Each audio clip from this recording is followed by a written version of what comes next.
They told me college was a waste of money, at least for someone like me. Not in front of me, of course. They saved those words for half-lit kitchens and post-dinner whispers when the good glasses clinked with celebration. For someone else. I used to stand just outside the room, not invited, not banned, just uncounted. They thought I didn't hear it. The way my name got folded into silence. The way they talked about potential like it skipped generations. But I did hear every word, every pause, especially the ones that didn't include me. I didn't slam doors, didn't beg for plates, didn't scream to be seen. I packed a bag. I left. And somewhere between a leaky faucet and a desk that wobbled when I breathed, I built something. They threw Alyssa a party. They gave me a keychain that used to be mine and called it a gift. But I learned something in the shadows. That the things they call phases are sometimes foundations. And the daughters they write off? We write ourselves back in. The laughter drifted from the kitchen, muffled by walls painted in cheery colors that never quite warmed the air. I stood just outside the doorway, half in shadow, half bathed in late August sunlight pouring through the front windows. My fingertips grazed the photo frame on the wall, the one where Alyssa and I were 6 and 8, wearing matching 4th of July shirts. Her smile beamed. Mine flickered. Inside, Alyssa held up a shiny silver key and squealed. They gave me a dorm key already. Oh, honey, let me see. Mom rushed over, eyes gleaming as she took the key from Alyssa's hand. Oh, and that keychain. Isn't this the one you used in high school, Evie? I froze. That keychain was a small leather strap embossed with a faded constellation. My constellation. I'd bought it during a field trip to OMSI in sophomore year. It had dangled from my backpack through every test, every rejection, every late-night cram. It wasn't much, but it had been mine. Alyssa's laugh came out too high, too careful. Yeah, Evelyn left it behind, so I figured. I didn't say a word, just stepped away from the doorway before anyone noticed. Later that evening, I passed by the kitchen again. My father's voice was low but clear. Full tuition, books, housing, it's all covered. She deserves it. Alyssa has potential. She's committed, Mom added. She actually listens. Unlike Evelyn, Dad said. That girl, she questions everything. Honestly, she's just not an investment. The words didn't hit like a slap. They landed quieter than that. Like dust settling on furniture no one cared to clean. I backed away again, my fingers curling tightly into the hem of my sweatshirt. Dinner was celebratory. Pasta, garlic bread, sparkling cider in the good glasses. Alyssa was radiant in a new hoodie with her college logo stretched proudly across the chest. I sat at the table, eating silently while their excitement filled every corner of the room. No one asked me about my admissions. No one mentioned that I hadn't registered for anything. After dessert, I went upstairs. My room hadn't changed, except for the boxes my mom had already started stacking against the wall, labeled donations, in her neat slanted script. I looked at the one on my desk. Inside were books, notebooks, and the empty frame that used to hold a photo of me at the science fair. I sat on the bed and pulled out my phone. No new messages. But there, tucked between promotional texts and calendar reminders, was a voicemail I hadn't played. The timestamp read, August 12th, 2020. Grandma Maggie's voice filled the silence. Hi, sweetheart. I just wanted to say, don't let them tell you what you're worth. They don't get to decide that. They never did. The line clicked off. I played it again. Then a third time. By midnight, my duffel was packed. I didn't leave a note. I didn't slam the door. Just crept out, cool air brushing my face as I crossed the driveway with the duffel digging into my shoulder. I texted Jasmine Brooks, who answered with a half-asleep, yeah, park around back, car's unlocked. She didn't ask questions when I slipped into the passenger seat and curled into a ball. The scent of fast food and air freshener was oddly comforting. I didn't sleep much, but at least I wasn't under their roof. At dawn, I stepped out into the quiet morning. Mist curled low against the pavement. My phone buzzed. A notification from the community college's orientation week. I hadn't fully registered yet, but I had a tentative spot. Standing on the sidewalk, I opened the browser and tapped the campus map. Let's see what I'm worth. Alyssa got a dorm. I got a leaky sink and 3 roommates who snored in harmony. The faucet hissed like it had a personal vendetta. I twisted it off with the same force I reserved for emails from my parents. Behind me, the apartment buzzed with weekend life. Jazz blaring Lizzo from her room, Darren arguing over a game controller in the living room, and Maya air frying something that definitely wasn't supposed to sizzle purple. The place was chaos, but it was ours. My corner of the shared space was wedged beside the radiator. 2 shelves, 1 mattress on the floor, and a desk scavenged from Facebook Marketplace that wobbled if you so much as breathed near it. But it was where I submitted midterms, wrote marketing copy for freelance gigs, and, this week, opened a letter I hadn't told anyone about. The cafe had closed late last night. My shift dragged into cleaning duties after the dishwasher bailed again. My hands still smelled faintly of bleach and espresso as I unfolded the envelope under the dim kitchen light. Congratulations. You've been awarded the Levesque Opportunity Grant in the amount of $1,500 for the fall 2021 semester. It wasn't life-changing, but it was mine. Jazz caught me reading it that morning as I sipped watery coffee from a chipped mug. She grinned. That from your secret admirer at the scholarship board? I smirked, but didn't say anything. Her face softened. Look, Ev, they're not going to change, you know. But you might. That stayed with me all day. I thought of it again that evening when the knock on the door came. Not the buzzy kind from downstairs, but knuckles against wood. I opened it to see my parents standing there, sun-drenched and critical as ever. Is Alyssa here? My mother asked immediately, brushing past without a greeting. She said she'd be here, my dad added, dropping a box with a grunt. The label read, Fall Clothes, Delicates. Nice place, Mom said, her tone thick with condescension. Is that a towel as a curtain? I looked at the window. Yes, it was. We weren't sure if this was the right address, Dad muttered, scanning the room. Honestly, I expected something safer. I said nothing, just stepped aside and let them wander, watching their expressions shift from judgment to boredom. I thought you were doing online classes, Mom asked, looking at my desk. I am. Still no real major? Digital marketing, I replied, with a specialization. That was all she said.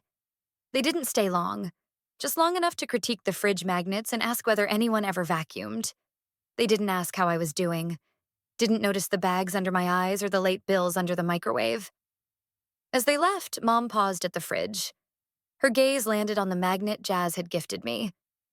Proof of life. It held up nothing but a flyer for half-off bagels. She didn't smile. After the door clicked shut, silence spread like smoke. Jazz popped her head out of her room. They leave? I nodded. You okay? I'm fine. I walked over to the counter, took the scholarship letter from its envelope, and without a word, pinned it to the fridge under the magnet. It fluttered a little in the draft from the cracked window. Proof of life. I went to bed with the letter still on my mind. Around midnight, my phone buzzed. A text from Alyssa. I saw Mom took a pic of your fridge, said it looked desperate.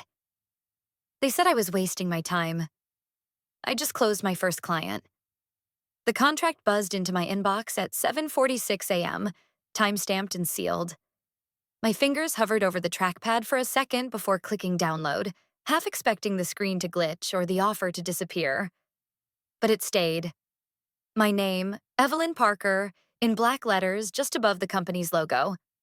$2,500 retainer for 3 months of digital campaign strategy. Parker and Company was real now. Not just a website Jazz helped me mock up over Thai takeout.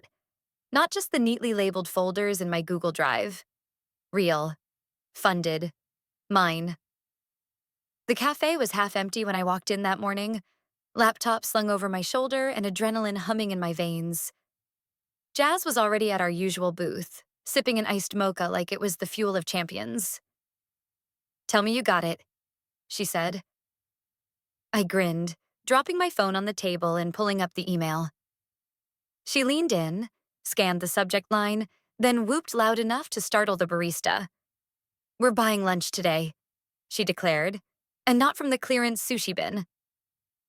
We split a breakfast croissant and took turns refreshing the Parker and Company page, watching the site traffic tick upward. Jazz had been helping with admin work part-time since summer, mostly invoicing and client emails, but now it felt official. Later that afternoon, while I was walking across campus to meet Professor Langston, a notification buzzed through. Parcel delivered. I hadn't ordered anything. The box waited on my apartment's porch. Brown paper, no logo, my name written in looping cursive I hadn't seen in months. I opened it with a key, cautiously, revealing tissue paper folded over a smaller box and a note.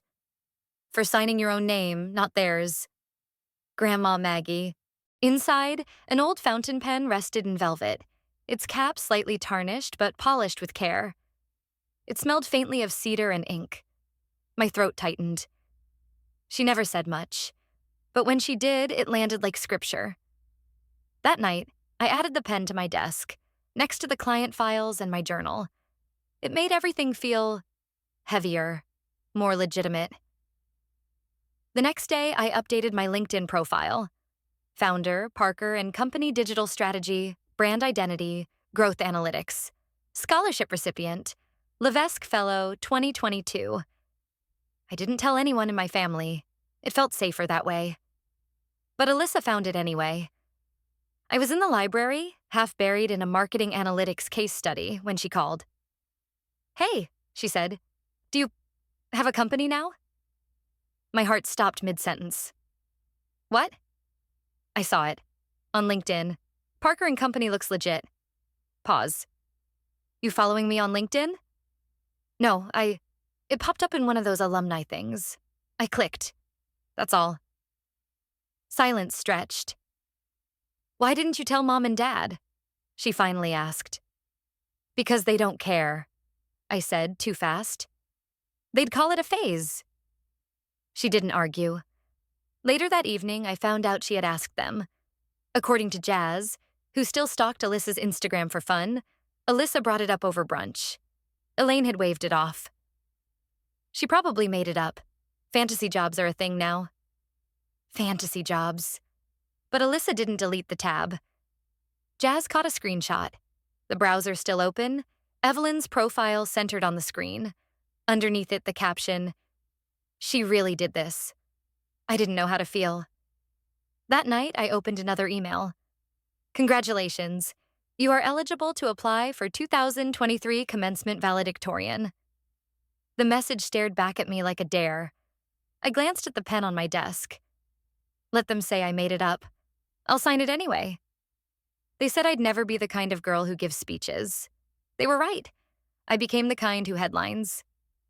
The email came in at 9:02 a.m. Subject line, "Commencement 2024 valedictorian selection." I read it twice, then once more with my hands off the mouse, like my eyes alone needed to memorize it before anyone could take it away. I didn't smile. I didn't cry. I just sat there, letting the cursor blink at the bottom of the screen. Dean Monroe had asked me to come by her office that afternoon. I walked in with my usual coffee in hand, Parker and Company phone in my back pocket, and my game face on. She stood as I entered, her navy pantsuit ironed so sharp it could cut. "Evelyn," she said warmly. I rarely get to deliver news like this to someone who's earned it so thoroughly. She didn't say surprisingly. That mattered. We talked for a few minutes. Logistics, timelines, expectations. I nodded, took notes, offered a thank you that felt formal but not cold. When she handed me the sealed envelope confirming it, I didn't open it until I was outside. And even then, I didn't smile. Instead, I took the bus to Roseview Living Center. Grandma Maggie sat near the sunroom window, her knit blanket tucked across her knees and a novel in her lap. She looked up as I walked in, and before I said a word, she smirked like she already knew. "You have that look again," she said. "Like you just remembered who you are." I sat across from her, pulled the letter from my coat, and slid it across the table. She adjusted her glasses, read it once, then twice, like me. "Well," she said softly, "about damn time." We didn't hug. We weren't like that. Instead, she reached into her cardigan pocket and took out a brooch. Circular, silver, set with a single amber stone. This belonged to my mother. She wore it when she married a man who thought she was just a teacher. She wore it to the courthouse the day she filed for divorce. And she wore it when she taught her last class before retiring at 82. She pressed it into my palm. "Wear this when you speak. That's when they'll see who you really are." The metal felt cool against my skin, steadying. Back home, Jazz leaned against the kitchen counter, scanning an order invoice. She looked up, arched a brow. "You're doing it, right? The speech?" "Yeah." "You gonna tell them?" "No." She didn't ask who I meant. Instead, she pointed toward the fridge where the scholarship letter still hung, yellowing slightly under her proof of life magnet. "Fine," she said, "but you better not waste that mic." That night, I opened a blank document and stared at the blinking cursor for a long time. Then I typed, "Some of us were told we weren't investments. But we learned compound growth the hard way." I smirked, deleted it, wrote again. This wasn't going to be a direct hit. It needed to be sharper than that. Subtle. Clean. Like a blade hidden in velvet. Every sentence I wrote sounded like me and someone else. Me, now. Me with a backbone I'd built brick by brick. The next morning, I walked to the post office with a small envelope in hand. Inside, a notarized letter printed on Parker and Company letterhead detailing the launch of the Maggie Resilience Award, a $10,000 annual scholarship for first-generation women in business. The funds came from my company account. The name? From someone who never asked me to shrink. The university would announce it during commencement week. When I got home, my phone buzzed. Alyssa Parker had commented on a Parker and Company post from earlier that week. Jazz had uploaded a behind-the-scenes photo of a client shoot. "Wait, is this yours?" I stared at the notification, then at the profile picture. Her face was still familiar, but something about the comment felt different. Like the beginning of something she wasn't ready to understand. They threw Alyssa a party. I got a forwarded invite, after everyone RSVP'd. The restaurant was glossy with soft lights and linen napkins folded like origami. Crystal glasses sparkled under chandeliers, and the menu came printed on thick cardstock embossed with Alyssa's name in gold script. I arrived early. Or late, depending on what you called the time after everyone else had posted boomerangs of the wine pour and posed for selfies with custom balloons that read, "Alyssa, future CEO." At the front, the host scanned the guest list and blinked. "You're Evelyn?" I nodded. He squinted, then gestured awkwardly toward the end of the long banquet table, where an extra chair had been dragged near the corner. Too close to the swinging kitchen door, too far from the champagne flutes and clinking laughter. The place card read E. Parker. The handwriting looked rushed. The napkin was folded, but there was no bread plate. I sat down anyway. Elaine noticed me about 15 minutes in. She walked over, air-kissed my cheek like she was being filmed. "So glad you could make it, sweetheart," she said. "We didn't know if you'd be able to, afford the drive." Gregory didn't bother looking up from his phone. Across the table, Alyssa beamed under a crown of approval. Parents, uncles, professors she barely knew. Someone passed her a Tiffany box. Someone else toasted her leadership instincts. I sipped water and smiled when appropriate. Maggie's brooch sat steady on my blazer like an anchor. Jazz had wanted to come, but we agreed it would turn into a scene. Better to observe. Quietly. Elaine waved a hand to hush the table. Can I just say, this one? She squeezed Alyssa's shoulder. Has always had vision. Well, some people. Pause, pointed smile. Needed a little more structure. Laughter. I tilted my head. Structure helps, if you're building something real. Alyssa glanced at me. Her mouth twitched. Later, while people shifted chairs and fumbled with dessert menus, she slipped away from the group. I saw her across the room, phone in hand, scrolling. Her brow furrowed. She glanced up, then walked out the back hallway. I followed after 2 beats, not enough to seem eager. She stood near the bathrooms, back against the wall, phone clutched like it had shocked her. You're the first name on the commencement list, she said quietly. I waited. Valedictorian. Her voice thinned. Why didn't you say anything? I raised a brow. You were busy. That's not... She exhaled. And Parker and Company? It's you? My silence answered for me. She shook her head once, then again, like trying to undo years of assumptions. Why didn't you tell me? I looked her in the eye, steady and unflinching. You never asked. My name echoed through the auditorium, and for once, no one mispronounced it. The applause started before I even reached the podium. A low swell at first, then louder, sharper, like the moment had been waiting to happen. I walked steady, heels clicking against polished wood, robe grazing the edge of the steps. I touched the brooch pinned to my chest, amber stone catching the overhead lights. Stand tall, I heard her say. I always did when it counted. Dean Monroe shook my hand before stepping back. Her eyes held pride. No surprise, no pity, just respect. I exhaled into the mic, fingers resting lightly against the cool edge of the podium. Good evening. The room stilled. Some people, I began, are funded with money, others with silence. But both are investments. You just don't always get the return you expect. A murmur of chuckles. A few still faces in the front rows. I was told college was too expensive for someone like me.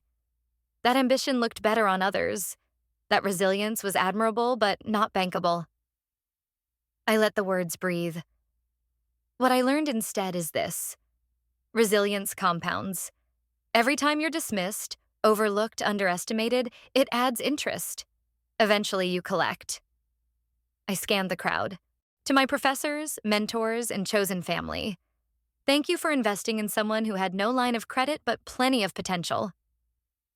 My gaze flicked to the center row. Elaine blinked. Gregory adjusted his cufflink. Alyssa sat still, hands folded, face unreadable. To those who bet against me. I paused, smiled faintly. It taught me how to win. There it was. A flicker, small, sharp, in my mother's eyes. I continued. This year, I had the honor of launching the Maggie Resilience Award, named after the woman who taught me to speak with my spine, not just my voice. This scholarship will support first-generation women pursuing business, funded entirely by Parker and Company. A quiet gasp rippled through the faculty section. The screen behind me lit up with the logo, white lettering on black, clean and professional. Parker and Company. Then a slide of our clients. Then a clip of a campaign we ran for a local nonprofit that went viral. Somewhere in the crowd, Jazz whistled. I ended with a quote I'd written on a napkin months ago. Sometimes the best revenge is simply thriving. And then I stepped back. The silence cracked. The applause broke like thunder. People stood. The dean nodded. Flashbulbs flickered. But I only looked at one person. Elaine's mouth parted. Gregory blinked like he'd been hit. They didn't clap. Alyssa rose, walked forward through the rows of gowns and parents and programs. When she reached me, she didn't say congrats or sorry or anything rehearsed. She leaned in, voice barely above a whisper. If you'll have me, I want in. I didn't answer. Not yet. But I didn't walk away either. The ones who once dismissed her name now sat in stunned silence, watching as the room rose to its feet. Evelyn hadn't just rewritten the script, they read it aloud under her spotlight. Justice didn't knock politely. It arrived cloaked in quiet preparation, bold truth, and a brooch passed down through resilience. When injustice is met with unwavering courage, the final verdict can echo through a lifetime. Sometimes the sharpest revenge is delivered not in fury, but in clarity. They never saw me coming, not because I was hiding, but because they never thought I'd get this far. They taught me that silence means acceptance. But I learned. Silence is where some of us sharpen the blade. If you've ever been told you weren't worth the investment, if they handed your dreams to someone else with a smile and a toast, let this be your reminder. Value isn't given. It's built. Quietly, consistently, and one day, undeniably. If this story echoed something in you, leave a comment. Tell me who you became after they stopped believing in you.